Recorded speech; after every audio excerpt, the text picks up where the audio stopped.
कहानी। गरीब किसान और नालायक बेटा। एक गांव में एक गरीब किसान रहता था। उसके पास थोड़ी सी जमीन थी जिस पर वह दिन रात मेहनत करता ताकि परिवार का पेट पाल सके।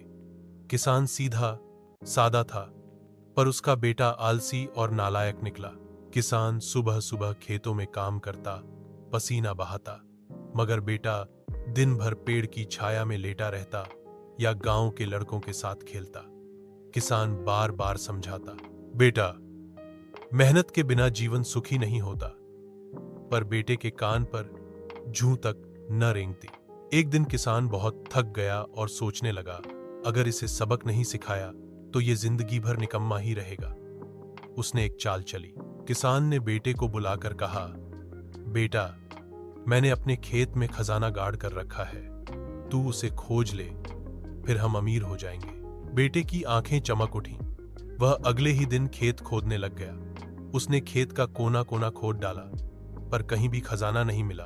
थककर उसने पिता से शिकायत की, आपने झूठ कहा, मुझे कुछ नहीं मिला। किसान मुस्कुराया और बोला, खजाना अभी नहीं मिला, लेकिन देखना कुछ महीनों बाद खेत में क्या उगेगा। कुछ दिन बाद जब बारिश हुई तो खेत में फसल लहलहाने लगी। मेहनत से खेत उपजाऊ हो गया और फसल इतनी आई कि किसान और बेटा दोनों आराम से जीने लगे। तब किसान ने बेटे से कहा, बेटा, यही असली खजाना है, मेहनत की कमाई। अगर तुम मेहनत करोगे तो कभी भूखे नहीं मरोगे। उस दिन से बेटा समझदार हो गया और बाप के साथ खेती में मन लगाकर मेहनत करने लगा।